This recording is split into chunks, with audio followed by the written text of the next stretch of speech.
नमस्कार दोस्तों, मैं राजीव पांडे अपने साइट एजुकेशन के यूट्यूब चैनल में आपका स्वागत करता हूं। आज हम भारत के आकार एवं स्थिति का भाग 2 लेकर के आए हुए हैं, जिनमें हम महाद्वीप, उपमहाद्वीप और प्रायद्वीप तथा खाड़ी आदि के बारे में अध्ययन करने का प्रयास करेंगे। पहले हम इसका अध्ययन करने के पहले थोड़ा सा कुछ बातों पर और ध्यान देते हैं, जैसे कि भारत का आकार एवं स्थिति की तो बात हम चैप्टर में किए हुए हैं, लेकिन आकार की बात अभी तक नहीं हुई थी। तो भारत का आकार कैसा है या स्वरूप कैसा है? तो भारत का आकार दोस्तों चतुष्कोणीय है। कैसा है? चतुष्कोणीय है। अब बात करेंगे भारत के पड़ोसी देशों के बारे में। माफी चाहेंगे दोस्तों, पड़ोसी देशों के बारे में हमने पिछले वीडियो में आपको बताया था, जिसमें से हमने जो है म्यांमार का नाम नहीं लिया था, जबकि मिस्टेक बस थोड़ा सा श्रीलंका का नाम ले लिए थे, जबकि श्रीलंका नहीं है, म्यांमार है। यानी कि भारत के जो पड़ोसी देश हैं वो 7 हैं: पाकिस्तान, अफगानिस्तान, नेपाल, भूटान, चीन, बांग्लादेश और म्यांमार। ये आपका पाकिस्तान है, ये चीन है। पाकिस्तान जिसकी स्थिति है किस दिशा में? उत्तर और पश्चिम दिशा में। चीन है आपका उत्तर में। चीन, नेपाल, भूटान और इसके बाद म्यांमार और ये आपका बांग्लादेश। ये 7 देश आपके भारत के पड़ोसी देश हैं। अब बात करेंगे भारत के राज्यों की सीमा पड़ोसी देशों के साथ, यानी भारत के कितने राज्यों की सीमा पड़ोसी देशों को स्पर्श करती है, पड़ोसी देशों से स्पर्श होती है, इसकी बात करेंगे। जैसे कि आपका एक पाकिस्तान देश है जो कि उत्तर पश्चिम में है, भारत के उत्तर पश्चिम में है। इससे कौन कौन से राज्यों की सीमाएं स्पर्श करती हैं देख लेते हैं। प्रथम तो आपका गुजरात राज्य है। पहला है गुजरात, दूसरा है राजस्थान, तीसरा ये पंजाब है और चौथा आपका क्या है? जम्मू कश्मीर। यानी पाकिस्तान, भारत के 4 राज्यों की सीमा पाकिस्तान देश से स्पर्श होती हैं। दूसरा नंबर जो कि पड़ोसी देश है आपका, देख लेते हैं, चीन के बारे में चर्चा कर लेते हैं। सॉरी, पहले अफगानिस्तान को देख लेते हैं। अफगानिस्तान की सीमा, यानी अफगानिस्तान की सीमा जो है भारत के जम्मू कश्मीर राज्य की सीमा अफगानिस्तान से स्पर्श होती है। यानी ये आपका जम्मू कश्मीर अफगानिस्तान हो गया। इसके बाद हम देखते हैं चीन, यानी जो है भारत के कौन कौन से राज्यों की सीमा चीन राज्य को स्पर्श करती है, चीन देश से स्पर्श करती है, तो वो होगा आपका जम्मू कश्मीर। ये आपका जम्मू कश्मीर जो चीन देश की सीमा को स्पर्श करता है। दूसरा आपका है हिमाचल प्रदेश, ये है आपका हिमाचल प्रदेश। इसके बाद उत्तराखंड, ये है आपका उत्तराखंड। सिक्किम राज्य, सिक्किम ये सिक्किम राज्य है। और इसके बाद है अरुणाचल प्रदेश। ये भारत के इन राज्यों की सीमा जितने की हमने अभी चर्चा की, जम्मू कश्मीर, हिमाचल प्रदेश, उत्तराखंड, सिक्किम और अरुणाचल प्रदेश, इन राज्यों की सीमा जो है चीन देश से स्पर्श होती है। इसके बाद नेपाल की बात करते हैं। तो नेपाल देश से, ये आपका नेपाल है, भारत के किन किन राज्यों की सीमा स्पर्श करती है? तो वो है आपका उत्तराखंड। इसके बाद जो है आपका उत्तर प्रदेश, ये उत्तर प्रदेश है नीचे, ये आपका उत्तर प्रदेश है। उत्तर प्रदेश की सीमा जो है नेपाल को स्पर्श करती है, छूती है। बिहार राज्य है, ये आपका बिहार राज्य है ये। इसके बाद पश्चिम बंगाल, पश्चिम बंगाल जिसकी राजधानी कोलकाता है, ये पश्चिम बंगाल, ये आपका जो है नेपाल देश की सीमा को इसकी सीमा, पश्चिम बंगाल की सीमा नेपाल देश को स्पर्श करती है। इसके बाद जो है आपका सिक्किम राज्य है, सिक्किम हमने बता ही दिया है, सिक्किम है। यानी कुल मिलाकर के उत्तराखंड, उत्तर प्रदेश, बिहार, पश्चिम बंगाल एवं सिक्किम राज्यों की सीमा नेपाल देश को स्पर्श करती है। इसके बाद हम बात करेंगे भूटान की। तो भूटान जो देश है, भूटान देश से हमारे भारत के सिक्किम राज्य की, ये आपका सिक्किम है, सिक्किम राज्य की, ये जो छोटा सा दिखाई दे रहा है सिक्किम, ये आपका पश्चिम बंगाल, असम और अरुणाचल प्रदेश, ये अरुणाचल प्रदेश है। और ये आपका असम है, असम राज्य। इन राज्यों की सीमाएं जो है, इन राज्यों की सीमाएं भूटान देश को, इस भूटान देश को स्पर्श करती हैं। ये आपका भूटान देश है, ये दिख ही रहा है। ये आपका सिक्किम है, जो भूटान देश की सीमा, सिक्किम जो है, सिक्किम की सीमा भूटान देश से जुड़ी हुई है। ये अफगानिस्तान है, इधर से आपका ये असम है और ये मेघालय है। इतने राज्यों की सीमा जो है भूटान से जुड़ी हुई है। सॉरी, मेघालय का नहीं है, असम और अरुणाचल प्रदेश। इसके बाद म्यांमार, ये आपका म्यांमार देश है, पूर्व की तरफ म्यांमार देश है। इससे आपके जुड़े हुए राज्य हैं, राज्यों की सीमा जैसे अरुणाचल प्रदेश है, नागालैंड है, मणिपुर है और मिजोरम। इन राज्यों की सीमा जो है म्यांमार देश को टच करती है, म्यांमार देश से जुड़ी हुई है। इसके बाद जो है बांग्लादेश की बात करें तो बांग्लादेश की बात करते हैं तो भारत के जो है पश्चिम बंगाल, असम, मेघालय, त्रिपुरा और मिजोरम, पश्चिम बंगाल, असम, मेघालय, त्रिपुरा और मिजोरम राज्यों की सीमा बांग्लादेश को स्पर्श करती हैं या पड़ोसी देशों के साथ, पड़ोस बांग्लादेश के साथ है। इसके बाद हम चर्चा करेंगे थोड़ा सा 82 डिग्री पूर्वी देशांतर भारत की या मयोत्तर रेखा की या मानक रेखा की। हमने पिछले वाले वीडियो में आपको बताया था कि ये 5 राज्यों से होकर के जाती है, जिसमें से हमने बताया था आंध्र प्रदेश, उड़ीसा, लेकिन सॉरी दोस्तों, थोड़ा सा हमने झारखंड बताया था वहां, लेकिन है छत्तीसगढ़ वहां पर। तो 5 राज्यों से होकर के जाती है, उसमें से आपका जो है आंध्र है, ये आपका आंध्र है, दूसरा उड़ीसा है, तीसरा आपका छत्तीसगढ़ है। इसके बाद आपका जो है मध्य प्रदेश है, मध्य प्रदेश और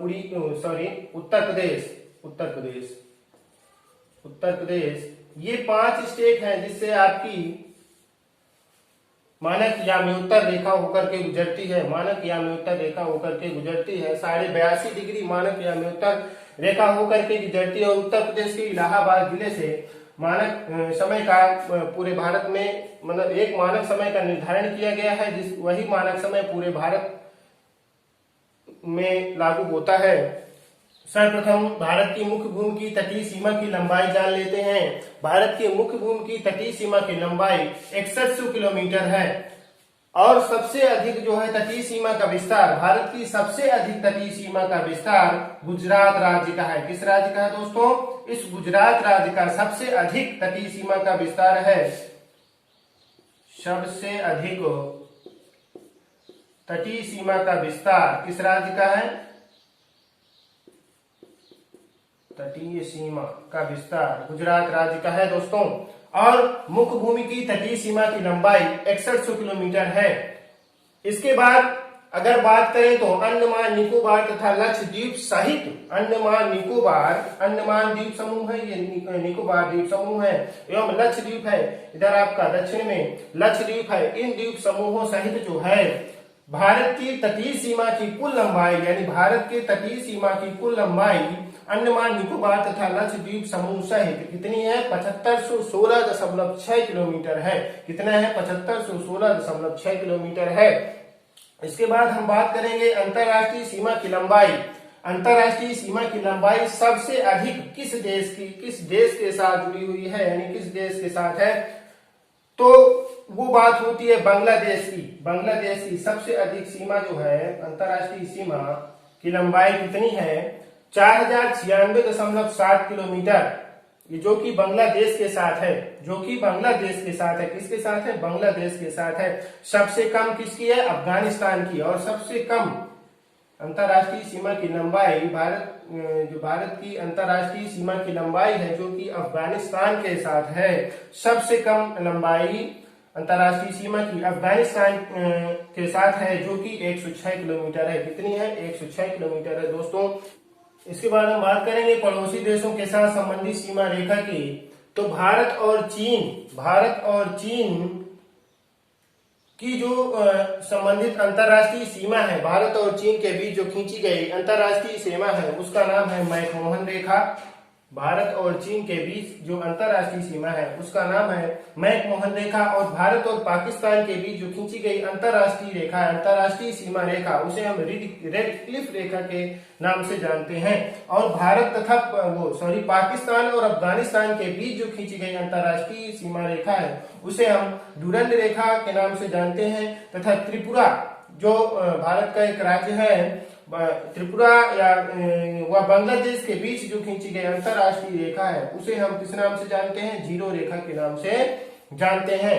दोस्तों अब हम बात करते हैं महाद्वीप की। महाद्वीप क्या होता है? तो महाद्वीप पृथ्वी का एक विशालतम भूभाग होता है। जैसे कि भारत हमारा एशिया महाद्वीप के दक्षिणी छोर में स्थित है। इसके बाद हम बात करेंगे उप महाद्वीप की। तो उप महाद्वीप के अंदर पृथक व सांस्कृतिक पहचान रखने वाला क्या होता है? महाद्वीप के अंदर जो ये महाद्वीप है आपका, जैसे एशिया महाद्वीप है, अब इस एशिया महाद्वीप के अंदर पृथक व सांस्कृतिक पहचान रखने वाला भूभाग, सांस्कृतिक पहचान रखने वाला भूभाग उप महाद्वीप कहलाता है। अब देखते हैं भारतीय उप महाद्वीप में कौन कौन से देश सम्मिलित हैं। तो एक आपका पहला है पाकिस्तान। भारतीय उप महाद्वीप में पहला देश है पाकिस्तान, जो किस कह सकते हैं कि किस दिशा में है? तो इसको हम कह सकते हैं उत्तर और पश्चिम। किस दिशा में है? उत्तर पश्चिम। उत्तर पश्चिम में पाकिस्तान, उत्तर पश्चिम में। और केंद्र में स्वयं भारत है, केंद्र में स्वयं भारत है, भारत स्वयं है।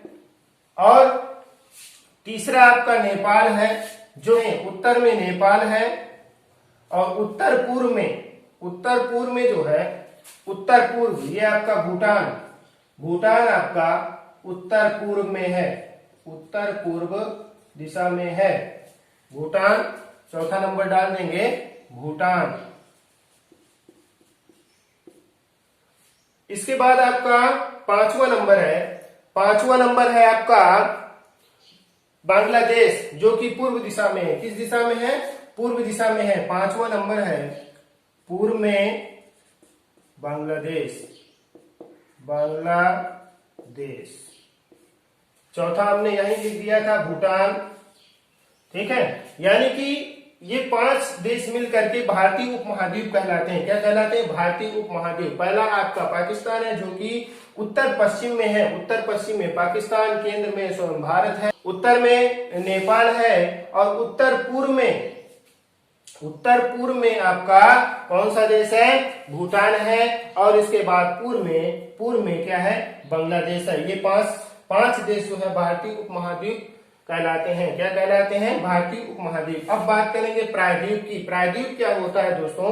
तो प्रायद्वीप होता है 3 तरफ जल से घिरा हुआ क्षेत्र, 3 तरफ जल से घिरा हुआ क्षेत्र। आप देखिए ये हिस्सा आपका प्रायद्वीप कहलाता है, भारतीय प्रायद्वीप।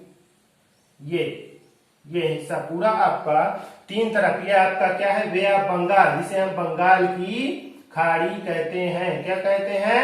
बंगाल की खाड़ी, बे ऑफ बंगाल हो गया। इधर आपका अरब सागर है। कौन सा सागर है? अरब सागर है।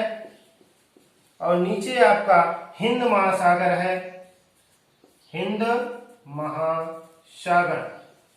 ये 3 तरफ से भारत का ये वाला नीचे वाला हिस्सा, इसे हम प्रायद्वीपीय क्षेत्र कहते हैं। क्या कहते हैं? भारतीय प्रायद्वीप, यानी 3 तरफ से जल से घिरा हुआ क्षेत्र क्या कहलाता है? प्रायद्वीप कहलाता है।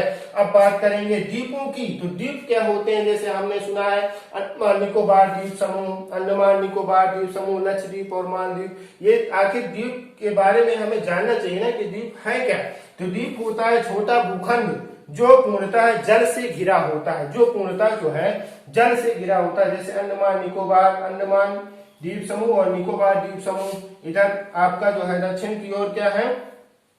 इधर आपका लक्षद्वीप और मालदीव है, नीचे मालदीव है लक्षद्वीप के नीचे, ठीक है।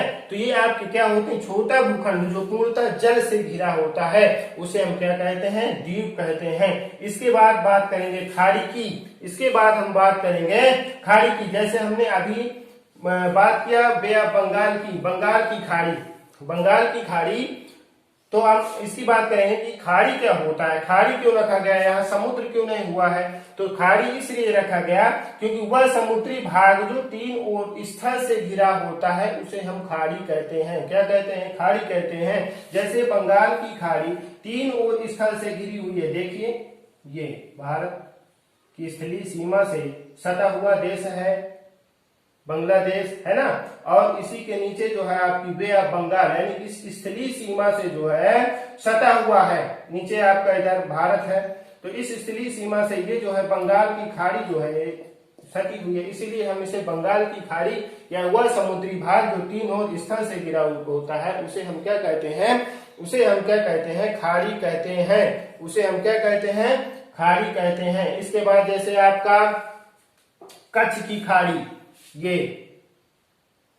ये आपकी कच्छ की खाड़ी है, देखिए ये भी तीन ओर स्थल से घिरा हुआ है कि नहीं, तीन स्थल से घिरा हुआ है। ये नीचे आपकी खंभात की खाड़ी है, क्या है, खंभात की खाड़ी, ये भी आपका तीन ओर स्थल से घिरा हुआ है, यानी समुद्री क्षेत्र, वह समुद्री भाग जो तीन ओर स्थल से घिरा होता है खाड़ी कहलाता है। यानी आपका ये गुजरात राज्य है, ये जो बीच वाली स्थल सीमा है और ये समुद्री क्षेत्र तीन ओर से घिरा हुआ है कच्छ की खाड़ी से, हम कच्छ की खाड़ी का नाम देते हैं। ये है खंभात की खाड़ी और ये आपकी एक है मन्नार की खाड़ी, यहाँ पर है आपकी मन्नार की खाड़ी। तो ये तो हो गई दोस्तों खाड़ी की बात। खाड़ी क्या होता है, तो हमने अभी बताया कि वह समुद्री भाग जो तीन ओर स्थल से घिरा होता है, जैसे आपकी बे ऑफ बंगाल, ये आपका तीन ओर स्थल से घिरा हुआ क्षेत्र है, इसलिए खाड़ी नाम पड़ा। यहाँ कच्छ की खाड़ी जो तीन ओर स्थल से घिरा हुआ है, ये कच्छ की खाड़ी, और ये है आपकी खंभात की खाड़ी, है ना, वह समुद्री क्षेत्र जो तीन ओर स्थल से घिरा हुआ, ये आपकी मन्नार की खाड़ी है। ठीक है दोस्तों, इसके बाद हम बात करते हैं, अब देखते हैं दोस्तों जल संयोजी क्या होता है। जल संयोजी या जल संधि, हमने नाम सुना होगा जल संधि का। तो जल संधि क्या होता है, तो जल संधि दो समुद्रों या जल के विशाल क्षेत्र को आपस में जोड़ने वाला जो संकीर्ण या सकरा मार्ग होता है उसी को हम जल संयोजी या जल संधि के नाम से जानते हैं। जैसे कि आप देख रहे होंगे कि भारत और श्रीलंका के बीच एक संकीर्ण मार्ग है, जिसे हम किस नाम से जानते हैं, जिसे हम पाक जल संधि के नाम से जानते हैं। किस जल संधि के नाम से, पाक जल संधि के नाम से, पाक जल संधि के नाम से जानते हैं। किस संकीर्ण मार्ग, ये एक संकीर्ण मार्ग है। इधर आपका क्या बे ऑफ बंगाल है, इधर आपका क्या है अरब सागर है, नीचे हिंद महासागर है। तो आपका दो सागरों या समुद्रों के जल के विशाल क्षेत्र को आपस में जोड़ने वाला जो संकीर्ण मार्ग होता है उसी को हम क्या कहते हैं, जल संयोजी या जल संधि के नाम से जानते हैं।